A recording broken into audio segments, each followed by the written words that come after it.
Hello everyone, कसे आहात तुम्ही? आशा करते तुम्ही सगळे सुखी आणि स्वस्त असाल. मी दीपाली तुमचं पुन्हा एकदा मनापासून स्वागत करते माझ्या नवीन एका छानशा ब्लॉगमध्ये. तर फ्रेंड्स, कालचा ब्लॉग जिथे संपला होता तिथूनच पुढचा हा ब्लॉग आहे. म्हणजे ॲक्च्युली ना खूप मोठा व्हिडिओ झाला होता, त्यामुळं त्यातले थोडेसे व्हिडिओ क्लिप्स मी ह्या ब्लॉगमध्ये ॲड केलेले आहेत. आणि सुरुवातीला हेच व्हिडिओ क्लिप मी शेअर करणार आहे तुमच्यासोबत. तर कालच्या ब्लॉगमध्ये आपण पाहिलं की चना मसाला वगैरे कसा बनवायचा आणि भेंडीमध्ये पण मसाला कसा बनवायचा. तर इथे भेंडी भरून ठेवलेली आहे, मी मसाला भरून ठेवलेली आहे भेंडीमध्ये. आणि चना मसाला पण तयार झाला होता, तर तो साहेबांना दिला. साहेबांचा चालू आहे नाश्ता संध्याकाळचा. आणि आता इथे ना भेंडी फ्राय करायचं काम बाकी राहिलं होतं, तर ते मी इथे करणार आहे. तर त्यासाठी इथे 1 चमचाभर ऑइल घेतलं आणि त्यामध्ये फक्त राई टाकली. तर कारण की जिरे संपले होते माझे, त्यामुळं फक्त राई टाकली. आणि त्यानंतर जे भरलेली भेंडी होती ती ह्या तेलामध्ये व्यवस्थित असं पसरवून टाकायचं आहे. आणि गॅस स्टोव जो आहे तो लो फ्लेमवरचा पाहिजे. जास्ती हाय फ्लेमवरती असेल तर मग ते भेंडी करपते. आणि मीडियम पण नको आहे, लो फ्लेमवरतीच गॅस फ्लेम ठेवायचा. आणि सगळी भेंडी ना असं पसरावून हे करायची. आणि याची काळजी घ्यायची की मसाला बाहेर निघू नये, त्यामुळं ना भेंडी इकडे तिकडे करताना थोडंसं काळजीनं करायचं. आणि लो फ्लेमवरती याला ना असं झाकून त्याला हळूहळू फ्राय करून घ्यायचं. तर हे बघा, अशा पद्धतीने एक साईडला इथे भेंडी फ्राय झालेली आहे. तर आता फक्त ना 5 मिनटंच याला फ्राय केलं की मग आपली भेंडी जी आहे ती तयार होईल. आणि खरं सांगू तुम्हाला, भेंडी एवढी टेस्टी झाली होती की ना वैभवसाठी, म्हणजे आम्ही तिघांनी खाल्लं होतं आणि वैभवचं जेवण झालं होतं, त्यामुळं ना त्यांनी भेंडी खाल्लीच नव्हती. आणि त्याच्या इशाची भेंडी 4 भेंडी फक्त राहिले होते. तर दुसऱ्या दिवशी म्हणजे संडेच्या दिवशी सकाळी उठून अनुष्काचं आणि तिच्या पप्पाचं चालू होतं की मला पाहिजे असं चालू होतं. म्हणजे एवढी टेस्टी भेंडी झाली होती. आणि असं काही झालं ना तर आपल्याला खरंच खूप आनंद होतो. म्हणजे केलेली जी मेहनत असते ती सफल झाल्यासारखी वाटते. आपण आपल्या फॅमिलीसाठी एवढं काहीतरी करतो स्वयंपाक वगैरे, आणि तो सगळ्यांना आवडला ना तर मग आपलं जी मेहनत असते ती खरंच सफल होते. तर भेंडी फ्राय झालेली आहे व्यवस्थित, ती एका साईडला करून ठेवली मी. आणि त्यानंतर आता इथे भाकरी बनवत होते. तर ना हे भाकरीचं पीठ जे आहे ना ते मला वाटतंय काय झालं आहे काय माहिती, भाकर थापता पण येत नाही व्यवस्थित आणि उचलता पण येत नाही व्यवस्थित. त्यामुळं ना याच्यामध्ये मी गरम पाणी टाकून हे पीठ जे आहे ते मळून घेतलं. आणि गरम पाण्याने हे जर पीठ मळून घेतलं ना तर मग पीठ जे आहे तर थोडंसं त्याला चिकटपणा येतो जास्ती. आणि त्यामुळं ना भाकर फसकत नाही आणि तुटत पण नाही, म्हणजे व्यवस्थित थापता पण येते आणि उचलता पण येते. त्यामुळं आता रोजच्या रोज भाकरी करताना ना मी थंड पाण्यामध्ये पीठ मळतच नाही, तर गरम गरम पाण्यामध्येच पीठ मळून घेते. आणि ते कशा पद्धतीने मळायचं हे तर मी अगोदरच सांगितलं आहे तुम्हाला. तर ॲक्च्युली ना एकदम आदाना आल्यासारखं पाणी गरम करायचं, गरम पाणी करायचं एकदम. आणि त्यानंतर ते पाणी ना पिठावरती टाकायचं, पसरवून असं पाणी टाकायचं पिठावरती. आणि ते ना उलटण्याने असं हे करून घ्यायचं, मिक्स करून घ्यायचं पाणी आणि पीठ. आणि थोडंसं थंड झालं की मग हाताने आपण मळून घेऊ शकतो. आणि थंड पाणी त्यानंतरनं वापरलं तर चालून जातं. तर अशा पद्धतीने मी आजकाल भाकरी बनवत आहे. आणि आत्तापर्यंत ना आम्हाला ते गावाकडून ज्वारी यायची ना, तर त्याच्या भाकरी एकदम छान, म्हणजे जी प्युअर ज्वारी आपली गावाकडची असते त्याच्या भाकरी ना कधीच असं फसकल्या नाहीत किंवा कधीच असं फाटल्या नाहीत. पण ना हे मॉलमधून आणलेलं ज्वारी जी असते तर त्याचं ना म्हणजे थोडे दिवसच फक्त ते पीठ जे आहे ते चांगलं राहतं आणि त्यानंतर ना मग हे असा प्रॉब्लेम सुरू होतो आणि हे असं भाकरी फाटत बिटत असल्यानंतर मग स्वयंपाकच करू वाटत नाही असं हे होतं.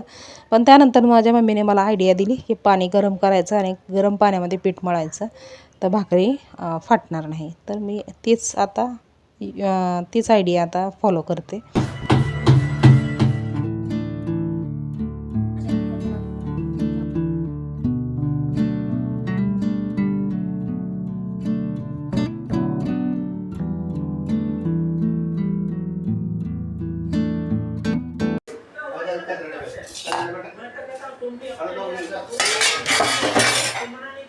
भांड्याचा ढीग जमा झाला आहे.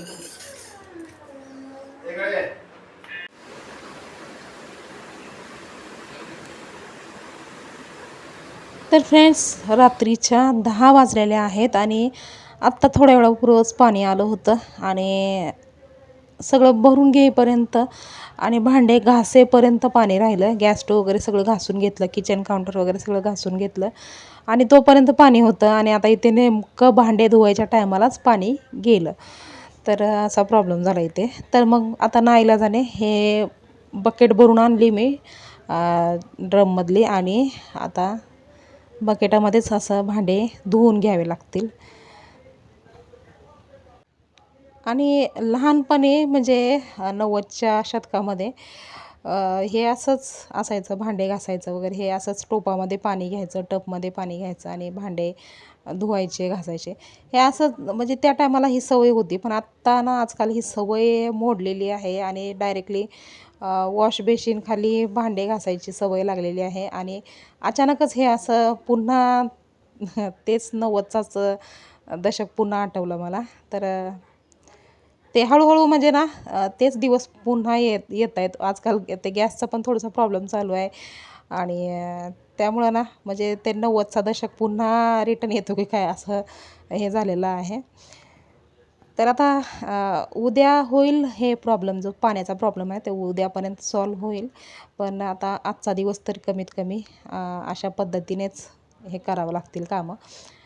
आणि दुसरं काही नाही पण रात्रीचं ना थोडंसं लवकर झोपायची सवय आहे आम्हाला कारण की पहाटे 3:30ला उठून जे आहे ते कामं करावे लागतात.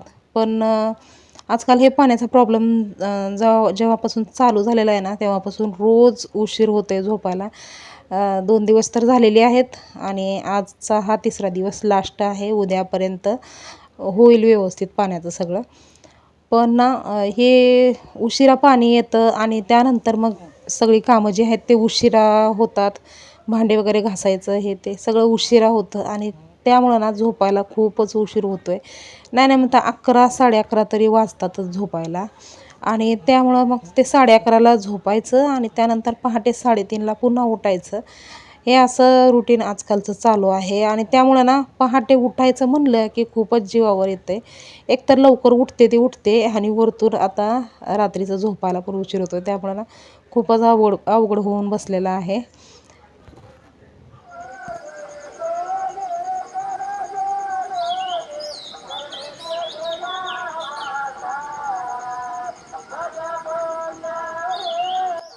तर फ्रेंड्स आता हा व्हिडिओ आहे आजचा. तर सोमवारची पहाट आहे आणि सकाळी सकाळी म्हणजे सकाळी पण नाही पहाटे पहाटे ना खूप छान असं पॉझिटिव्ह वातावरण झालेलं आहे कारण की गावातून ना भजनाचं आवाज येत होता आणि भजन वगैरे हे ते ऐकलं ना तर खूप मनाला प्रसन्न वाटतं आणि त्यामुळे ना वातावरण खूप पॉझिटिव्ह वाटत होतं पहाटेचं आजचं. आणि आता साहेब थोडा वेळ झालं ते गेलेत त्यांच्या जॉबवरती आणि त्यानंतर आता इथे वैभवदत्ताचा टिफिनसाठी चपात्या बनवत आहे मी. वैभव, ए वैभव, उठ उठ.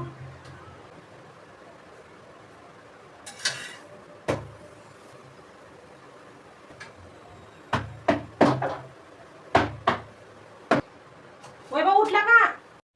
आणि आता फायनली आमच्या इथे ना पाण्याचा प्रॉब्लेम जो आहे तो सॉल्व्ह झालेला आहे आणि रेग्युलर पाणी व्यवस्थित सप्लाय होत आहे. म्हणजे रात्रभर पाणी होतं अजूनसुद्धा पाणी आहे. त्यामुळं आता इथे मी पटापट जेवढी काही पाण्याची कामं आहेत ती उरकून घेणार आहे. कारण की बेभरोसा आहे पाण्याचा, कधी जाईल काही सांगता येत नाही. पण आता सध्या तरी आहे. रात्रीचं पण आम्ही भरून ठेवलं, पण अजून देखील पाणी आहे. तर आता जेवढी काही भांडी वगैरे होती स्वयंपाक झाल्याच्यानंतर ते सगळे मी घासून घेतले. त्यानंतर कपडे धुवायचं आणि लादी पुसायचं काम पण बाकी आहे, तर ते पण मी आवरून घेते लगेच. तर फ्रेंड्स इथे बाहेर आम्ही सगळेजण झोपलो होतो, तर ना आतली गादी आणली होती बाहेर आणि आता अन्नूताई झोपलेली आहे आता सध्या पण गादीवरती. आणि आता हे सगळं मला अंथरुणं वगैरे सगळं काढायचं आहे आणि लादी वगैरे पुसून घ्यायचं आहे. कारण की मला ना नंतर शिलाईचं काम पण करायचं बाकी आहे. आज लहान मुलीसाठी एक पेशवाई मस्तानी साडी असते ना, तर ती शिवायची आहे मला. आणि त्यामुळं आता पटापट जेवढी काही घरातली कामं आहेत ती पण मला आवरून घ्यावी लागतील. आणि चालू आहे वैभवदादाची तयारी. तर तो बेडरूममध्ये आहे आणि त्याचं तयारी चालू आहे शाळेत जाण्याची. तर सकाळची शाळा चालू झाल्यापासून ना एक चांगलं हे झालं आहे. कारण की अगोदर थोडंसं उशिरा शाळा असायची ना, त्यामुळं मग माझी कामं पण भरपूर उशिरा होत होती. पण आता वैभवदादाची शाळाच लवकर झाली आहे, त्यामुळं ना कामं जी आहेत ती एकदम लवकर होतात. म्हणजे जास्तीत जास्त 8 वाजेपर्यंत घरातली सगळी कामं होतात आणि त्यानंतर ना मग शिलाईचं काम करायला पण आणि एडिटिंग वगैरे करायला पण मी फ्री होते.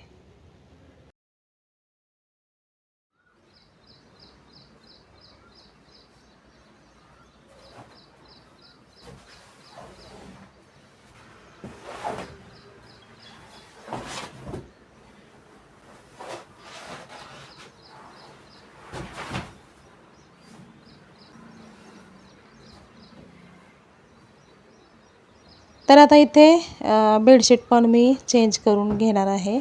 तर अगोदर ग्रे कलरची बेडशीट होती, तर मी ती डायरेक्टली धुवायला टाकली आणि आता इथे नवीन बेडशीट मी सेट करून घेते पलंगावरती. आणि ही वाली बेडशीट ना अन्नूताईला आणि मला दोघींना पण खूप आवडली ही बेडशीट. कारण की ना खूप थंड आणि छान वाटतं. म्हणजे आजकाल हे गरमीचे दिवस आहेत तर याच्यामध्ये ते भडक एकदम कलर जे असतात ना, तर ते थोडंसं हे वाटतात. पण ना हे एकदम काय माहिती कलर एकदम ना शांत, थंड असं वाटतो आणि त्यामुळं ना माझी आणि अनुताईची फेवरेट बेडशीट आहे ही.